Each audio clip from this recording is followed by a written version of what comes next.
Olá, amigos! Vamos continuar a nossa jornada pelo joelho. Então agora iremos ver o nosso poplíteo, porque lembra que tem um movimento de desbloqueio do joelho, fazendo um movimento de rotação lateral do fêmur sobre a tíbia em cadeia fechada e da tíbia e movimento de rotação interna medial da tíbia sobre o fêmur em cadeia aberta. Mas quem faz esse movimento? Primeiramente é o nosso poplíteo. Então vamos fazer a leitura primeiramente do texto. Vamos lá em cima. Ó. O poplíteo desbloqueia o joelho, rodando externamente o fêmur e coapta a articulação. O poplíteo é sinergista do LCP, ajudando a estabilizar a articulação. Teremos sistema ativo e passivo trabalhando em conjunto. Então vamos lá. Vou pegar minha setinha, fica melhor aqui. Ups, não vai ficar não. Então, eu tenho a força aqui, tá vendo? A direção da força das fibras do meu poplíteo. Então agora vamos ver primeiramente em cadeia fechada. Então aqui no 1 que eu botei em cadeia fechada. Então eu quero fazer o que? Aquele desbloqueio, certo? O meu fêmur está rodado para dentro, eu quero rodar ele para fora para começar a minha flexão de joelhos em cadeia fechada. Observe o vetor do poplíteo. Ó. O poplíteo tem esse vetor para cá, então ele gera um vetor de rotação para cá e um vetor de coaptação. Então, além de fazer a rotação da articulação para o lado, então ele está aqui, ó, ele faz isso aqui, ó. Apertou, contraiu, girou e além de girar ele faz o que? A coaptação, a estabilização da articulação. Então o poplíteo roda, coapta, estabiliza e faz o primeiro desbloqueio do joelho durante a flexão de joelhos em cadeia fechada. Vamos para essa imagem aqui. Observe também a direção das fibras do nosso LCP. Observe o LCP. Então a direção das fibras vem nessa direção e ele tem um grande poder de coaptação.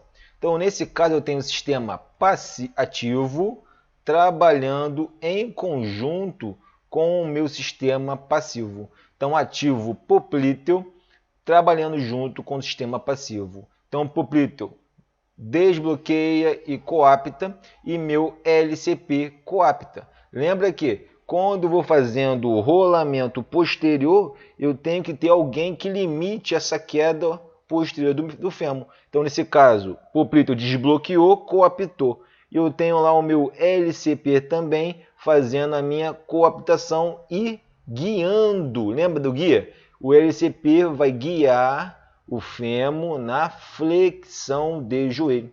Agora tudo começa a se encaixar melhor. Então eu fiz a rotação externa pelo poplíteo, coaptei, vou girando, o meu poplíteo e o meu LCP irão trabalhar em sinergia, guiando essa flexão de joelhos.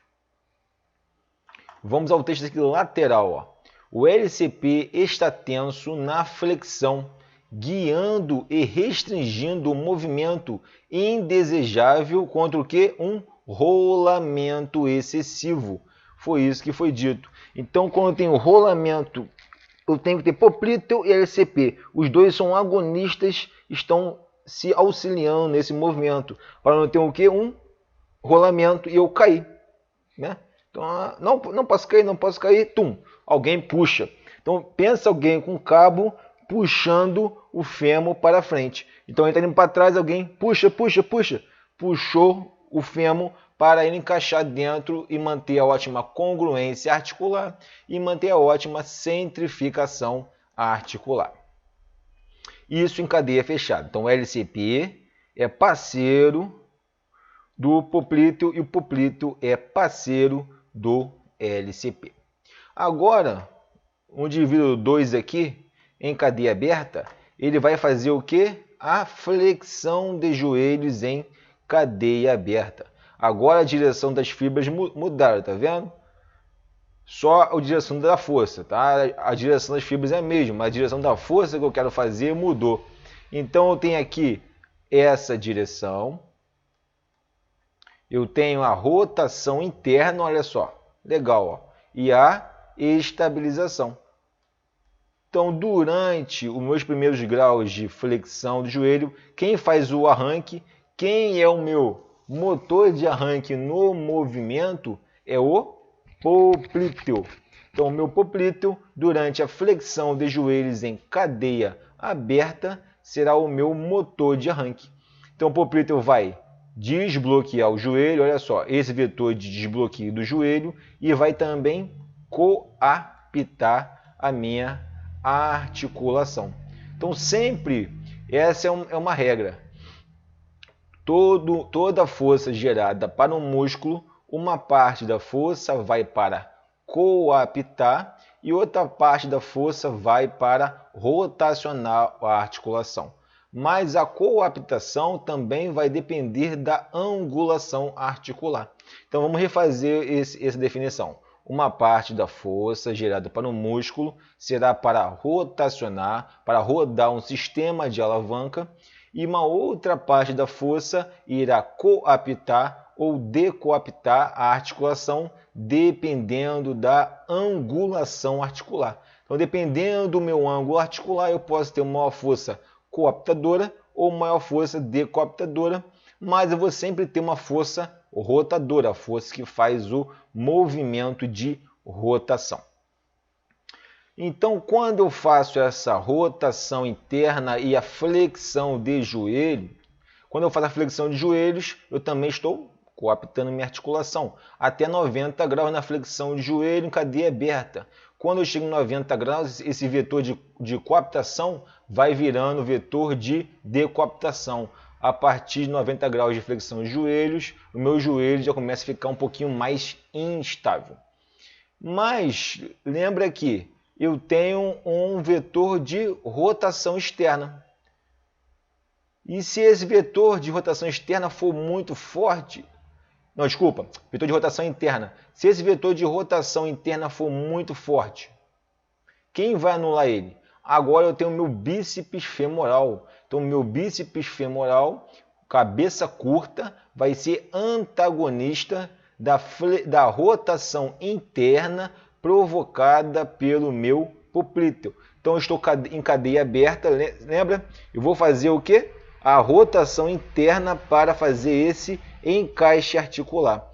Para essa rotação interna não ser excessiva, eu vou ter um par antagônico, que é o meu bíceps femoral, atuando, evitando que essa rotação interna, esse desbloqueio inicial seja excessivo. Então, estou aqui em extensão, tíbia em rotação externa, fêmur em rotação interna. Eu sempre falo para a gente ficar relembrando e ficar gravando, para vocês não voltarem tudo a aula para ver esse conceito. Então, fêmur rotação interna, tíbia em rotação externa. Aí agora eu quero fazer o que? Minha flexão de joelhos, por exemplo, na mesa flexora. Eu vou desbloquear pelo poplíteo, pum! Mas o movimento poderia ser excessivo, certo? Então eu vou ter lá o meu bíceps femoral cabeça curta, evitando essa rotação interna excessiva. Além de, quando eu chego mais ou menos 90 graus, eu não consigo também fazer uma rotação interna excessiva pelos próprios cruzamentos dos ligamentos cruzado anterior e posterior.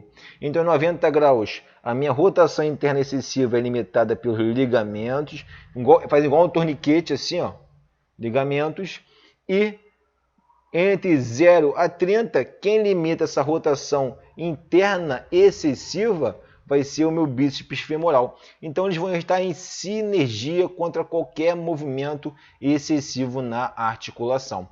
Então, o meu poplíteo, junto com o meu LCP em cadeia fechada, limita qualquer rolamento excessivo. E em cadeia aberta, quando eu vou fazer o desbloqueio e a flexão do joelho, o meu poplíteo vai atuar em conjunto com o meu bíceps femoral. Então, Um ponto importante é lembrarmos que o sistema ativo vai trabalhar sempre em conjunto com o sistema passivo. Então, ficamos por aqui. Na outra aula, iniciamos o nosso ângulo Q. Um grande abraço.